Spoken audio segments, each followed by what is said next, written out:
We're finishing this fight today. It's time to jump into the Ifrit. I can load up on both plentiful anti-air and anti-ground armament. It's some kind of multi-purpose plane, you could say. I'm planning to drop some PAB-80s on the enemy AA site, but I will also probably have to engage enemy airplanes. The PABs, or Pablos, are glide bombs and can be comfortably dropped from very long distances, and because of their small size, most AA systems have great trouble effectively countering them. Except for the bomber getting shredded by friendly air defense, the skies seem relatively clear. I will have to gain some decent speed and altitude to drop the Pablos, exposing myself to enemy anti-air. Notching the missiles is quite simple on paper. It requires you to align your heading with this dashed yellow line. Holding this direction for a couple seconds makes radar missiles lose track of you. I, however, am more worried about the approaching enemy fighters. I'm not in a good position if they fire on me. I abort my current mission and divert downwards. The Ifrit below me is already having a bad day. First, he eats a missile from one of our anti-air emplacements.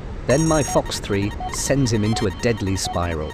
They'll be picking up his pieces across multiple states. However, I'm about to find out I am not the protagonist. I am now multitasking, trying to aim at an Ifrit below me while failing to effectively notch a Fox 1. My confidence slowly dissipates as I realize I am running out of options. I hit the jammer and start to maneuver in hopes of confusing the missile just enough to evade it. Left engine fire, right engine fire. It doesn't work.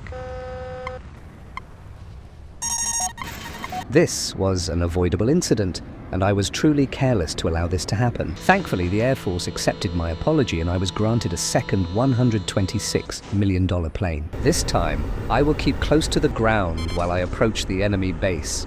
On my way, I waste a Fox 3 on a revoker that explodes from natural causes 1 second later. Determined to waste another missile, I fire at a dark reach that also explodes mere moments later. I encounter another revoker in my path. He gets a Fox 3, Fox 2 combo and dies off screen.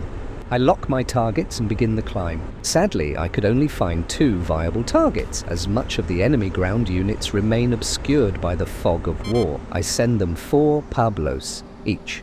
A certain overkill. I dive back to the safety of ground cover as soon as possible. Back in hunter mode, I scan the surroundings and see a friendly plane being harassed by another revoker. I fire at him. The missile hits close enough that he is severely damaged, but my fight is interrupted by a Fox 2 alarm. I evade and switch to guns.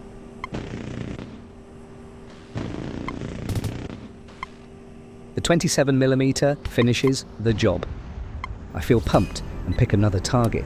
Another bomber approaches. I shoot a Fox 2 at him. I drop my remaining bombs over a populated area to shed some weight. The Fox 2 explodes near the dark reach. What looked like a glancing strike turns out to be the killing blow. The bomber dives in the ground. I have spent my ammo well and turn to RTB. Just as I get a notification my glide bombs have destroyed their target successfully. After a non-eventful landing, I decide to go for a Medusa run. I only have concepts of a plan, so I grab a slightly varied loadout. Much of the enemy airfield is still hidden, and I'd like to spot them. Not just for me, but for my allies to target them.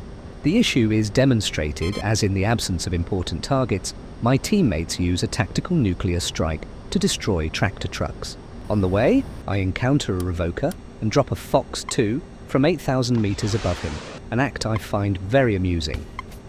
I try the same on this bomber, but he evades, and I have to let him go. I packed some anti-radiation missiles, and these can pull off a neat trick. In the absence of marked targets, these missiles will automatically home towards radar sources. Some of the sources are other planes, like one below me. He defends himself by simply turning his radar off.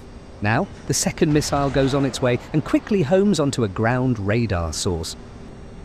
A Bolt Strike anti-air platform goes up in flames. Upon approaching further, a second Bolt Strike platform reveals itself in the distance. I remain vigilant, ready to jam their radar with my powerful signal jammers in case they fire on me. I have now spotted the enemy airbase on my map and decide to RTB. Overspeed. The final stage of the battle approaches. On my way back, I get shot at with a Fox 3, a mere inconvenience for this electronic warfare machine. The moment the scythe turns on its active radar, I start jamming it until it loses track of me. Back on the airfield, I land at the exact moment a friendly dark reach is taking off. I give way because his plane is bigger, a standard aviation procedure. For the finale, we jump into the Darkreach strategic bomber. This plane can carry the largest payloads in the game, but is unable to defend itself in air-to-air engagements. A classic mix of conventional and nuclear cruise missiles will suffice. On the return trip, I exercise my right-of-way and ram an Ifrit off the runway. In a stroke of genuine luck, one of my AI teammates has also dropped his load of cruise missiles alongside mine. Also approaching the enemy fortress, a second Darkreach prepares to further soften air defences with a GPO 500 payload.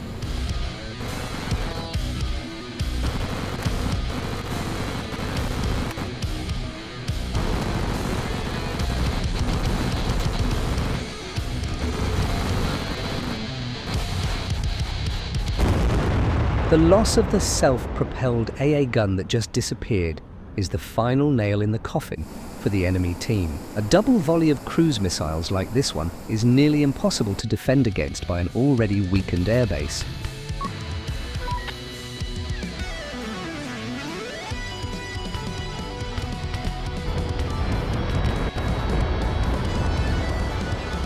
This match of domination is over.